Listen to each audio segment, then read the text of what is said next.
চিকিৎসকের অভাবে নষ্ট হতে বসেছে বরিশাল শের-ই-বাংলা মেডিকেল কলেজ হাসপাতালে কোটি কোটি টাকা ব্যয়ে নির্মিত কার্ডিওলজি বিভাগের ক্যাথ ল্যাব। প্রায় ১ বছর ধরে ব্যাহত হচ্ছে হৃদরোগীদের চিকিৎসা। সমস্যা সমাধানে দায় যেন কারোরই নেই।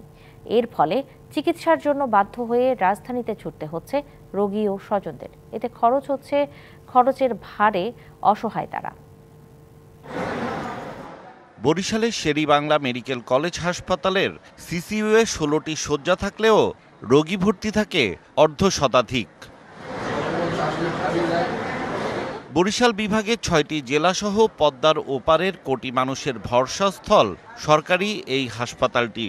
কিন্তু এখানে চিকিৎসা না পেয়ে উল্টো বিপদে হৃদরোগীরা।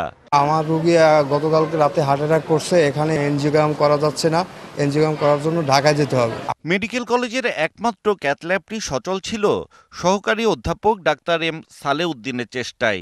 গত বছর পদোন্নতি পান তিনি, কিন্তু কার্ডিওলজি বিভাগে সহযোগী অধ্যাপকের পদ না থাকায় তাকে পাঠানো হয় পটুয়াখালী মেডিকেল কলেজে। ক্যাথ ল্যাবের দায়িত্বে থাকা টেকনোলজিস্টও গেছেন অবসরে। না এদের পোস্ট নাই, মাত্র 2টা অ্যাসিস্ট্যান্ট প্রফেসরের পোস্ট আছে, মাত্র 2টা। ওই ডিপার্টমেন্ট হেড, ওখানে কোনো ডিপার্টমেন্ট নাই, কিছুই নাই, তাই না? খালি যাওয়ার আশা ছাড়া কোনো কাজ নাই।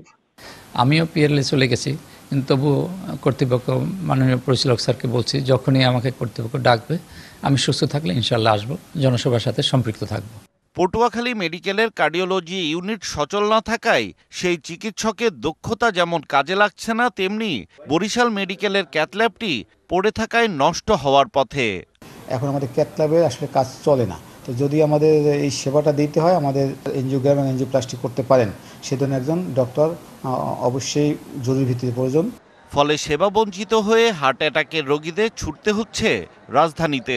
আমার মতো গরিব মানুষ, সাধারণ মানুষ ঢাকা যাইয়া ব্যয়বহুল এটা চিকিৎসা করা এবং কষ্টসাধ্য, কারণ তার থাকার জায়গা নাই, খাবার জায়গা নাই। বিশেষজ্ঞরা বলছেন, সমন্বয়হীনতার কারণে একদিকে যেমন দামি যন্ত্র নষ্ট হচ্ছে, অন্যদিকে সেবা বঞ্চিত হচ্ছেন রোগীরা। কিন্তু তাকে গ্রামে রাখা হয়েছে যে গ্রামের মানুষকে চিকিৎসা দিতে হবে, কিন্তু গ্রামের ওই মানুষকে সে চিকিৎসা দিবে কীভাবে? সেখানে তো একটা ইসিজি মেশিন নাই। তাহলে তাকে যদি আমার হাসপাতালে আনা হতো, তাহলে আমরা আমাদের কাজের গতিটাকে আরও বাড়াতে পারতাম। এখন যদি এইরকম কাজের সুযোগগুলো প্রত্যেকটা বিভাগীয় শহরে থাকে, ডেফিনেটলি সেটা আমার দেশের মানুষের দোরগোড়ায় চিকিৎসাটা পৌঁছে যাবে। এ বাস্তবতায় রবিবার অন্যান্য দেশের মতো বাংলাদেশেও পালিত হতে যাচ্ছে বিশ্ব হার্ট দিবস। হিমেল মাহবুব, ডিবিসি নিউজ, ঢাকা।